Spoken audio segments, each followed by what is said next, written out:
Já, Bjarni, 3-0 sigur í dag, góður sigur. Já, þetta var mjög góð sigur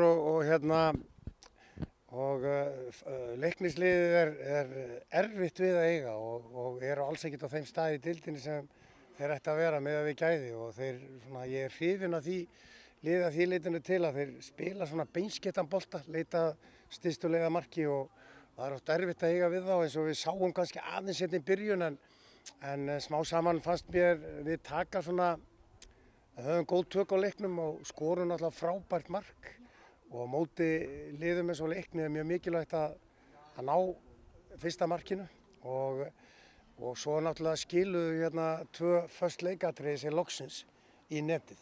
Ég veit ekki, ég heldur við sem búin að fá 200 hornspyrnur í þessu móti og ekki skorað eitt einasta mark og svo munaði engu að hafsendun okkar gerði bara 3.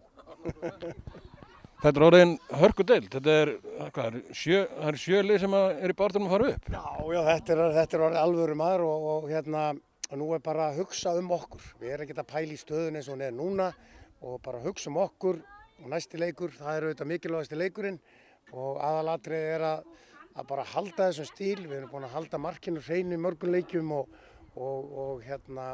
bara hafa trú á þessu og eins og ég segi bara æfa vel og mæta bara klári í næsta leik. Glæsilegt, takk fyrir.